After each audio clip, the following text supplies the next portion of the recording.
اور ہم نے انسان کو اس کے ماں باپ کے بارے میں وصیت کی ہے. اس کی ماں نے کمزوری پر کمزوری کی حالت میں اسے اٹھائے رکھا اور اس کا دودھ چھڑانا 2 سال میں ہے کہ میرا شکر کر اور اپنے ماں باپ کا میری ہی طرف لوٹ کر آنا ہے. مومن پر ایک حق اللہ کا ہے اور دوسرا اللہ کے بندوں کا. اللہ کا حق یہ ہے کہ اس کو ایک مانا جائے، اس کو اس کی تمام صفات کمال کے ساتھ مانا جائے، اس کی عبادت کی جائے، اس سے ملاقات کا یقین رکھتے ہوئے سب کام اس کی رضا کے مطابق کیے جائیں، دل کی آمادگی سے اس کی اطاعت کی جائے. اور بندوں کا حق یہ ہے کہ جو کوئی بھی رشتہ دار یا پڑوسی یا ہم وطن یا شریک معاملہ ہو، اس کے ساتھ حسن سلوک کیا جائے، اس کے لیے وہی پسند کیا جائے جو اپنے لیے کرتے ہیں. دوسروں کا احترام کرنا، نفع پہنچانا، ان کو تکلیف سے بچانا، ان سے کیے ہوئے وعدے پورے کرنا، کسی کے مال جائیداد پر ناحق قبضہ نہ کرنا، حسن ظن کا معاملہ کرنا، خیر خواہی رکھنا، یہ تمام چیزیں حقوق العباد میں آتی ہیں. انسانوں کے حقوق میں سب سے بڑا حق والدین کا حق ہے. اللہ کی عبادت کے بعد ان کے ساتھ حسن سلوک سب سے بڑی نیکی ہے. ان کا شکر گزار رہنا بھی ضروری ہے اور ان کے ساتھ بھلائی کے معاملات کرنا بھی، کیونکہ جو انسانوں کا شکریہ ادا نہ کرے وہ اللہ کا شکر بھی ادا نہیں کرے گا. کسی کے احسان کا اعتراف کرنا بہت بڑی نیکی ہے اور اس کے سب سے بڑے حقدار ہمارے اپنے ہی والدین ہیں. تو یہاں اللہ سبحانہ تعالیٰ نے والدین کے ساتھ حسن سلوک کا حکم دیا.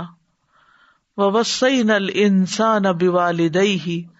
حَمَلَتْهُ أُمُّهُ وَهْنًا عَلَى وَهْنٍ وَفِصَالُهُ فِي عَامَيْنِ أَنِ اشْكُرْ لِي وَلِوَالِدَيْكَ إِلَيَّ الْمَصِيرُ. اللہ تعالیٰ نے انسان کو والدین کے ساتھ نیکی کا، حسن سلوک اور احسان کا حکم دیا ہے، اور خاص طور پر والدہ کا یہاں پر حق بتایا گیا ہے کہ اس کی ماں نے اس کو کمزوری پر کمزوری کی حالت میں اٹھایا، یعنی حمل اٹھایا اس کا، اور اس کا حمل اور دودھ پلانے کی مدت جو ہے وہ 2 سال ہے. ہم نے اس کو کہا کہ اللہ کا شکر ادا کرو، پھر اپنے والدین کا شکر ادا کرو، میری ہی طرف تمہیں لوٹنا ہے، اور پھر ہر ایک کو اس کے عمل کے مطابق جزا دی جائے گی. تو یہاں لفظ وصینا استعمال ہوا ہے جو کہ تاکیدی حکم ہے، یعنی ہم نے انسان سے عہد لیا اور اس عہد کو وصیت بنا دیا کہ ہم عنقریب اس سے پوچھیں گے کہ آیا اس نے اس وصیت کو پورا کیا یا نہیں، اور اس نے اس وصیت کی حفاظت کی یا نہیں. یہ اللہ تعالیٰ کا اپنے بندوں پر لطف و کرم اور والدین کی قدر اور توقیر ہے کہ اس نے اولاد کو حکم دیا اور ان کو اس حکم کا پابند کیا کہ وہ بات میں نرمی اور دیگر احسانات کے ساتھ اپنے والدین کے ساتھ اچھا سلوک کرے،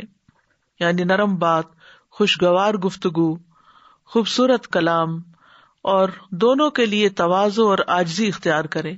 ان کی عزت کر کے، ان کا احسان مان کر، ان کو ضروری چیزوں میں مدد دے کر، اور ہر طرح سے تکلیف دینے والے قول اور فعل سے بچ کر والدین کے ساتھ احسان کیا جائے، اور خصوصاً والدہ کے ساتھ، کیونکہ وہ ماں اپنے پیٹ میں بچے کو اٹھاتی ہے تو دن بدن اس کی کمزوری میں اضافہ ہوتا جاتا ہے، اور جوں جوں بچے کا وزن بڑھتا ہے اس کی جسامت بڑھتی ہے، ماں کی تکلیف بھی بڑھنے لگتی ہے. تو ماں نے جو مشقت پہ مشقت اٹھا کر اس کو اپنے پیٹ میں رکھا، اور پھر تکلیف اٹھا کر اس کو جنم دیا، پھر تکلیف اٹھا کر اس کو دودھ پلایا،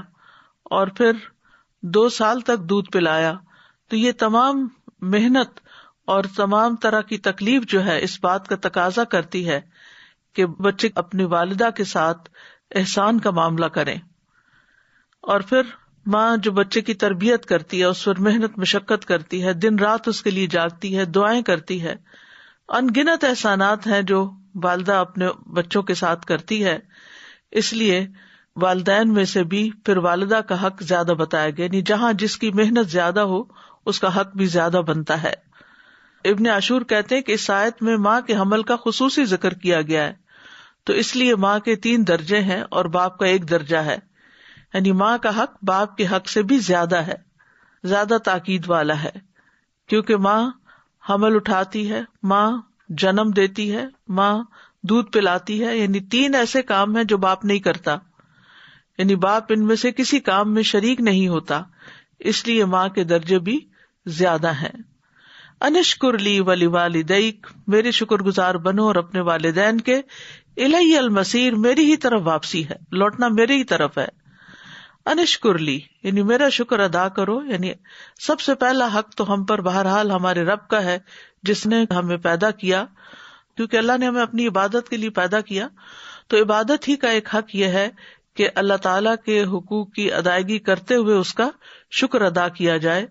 اور وہ شکر گزاری کس طرح ہے کہ اللہ کی دی ہوئی نعمتوں کو اللہ کی فرما برداری میں استعمال کیا جائے، نافرمانی میں نہیں۔ اور پھر اللہ تعالیٰ نے اپنے حق کے بعد پہلا حق والدین کا بتایا کہ اپنے والدین کے ساتھ حسن سلوک کرو اور ان کو خوش رکھو۔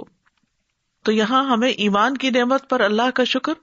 اور تربیت کی نعمت پر والدین کا شکر ادا کرنے کا حکم دیا گیا ہے۔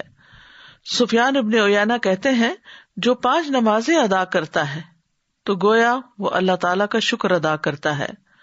اور جو ہر نماز کے بعد والدین کے حق میں دعا کرتا ہے تو اس طرح وہ ان دونوں کا بھی شکر ادا کرتا ہے۔ تو جو مسلمان نمازوں کا پابند ہو اور نماز میں پھر آخر میں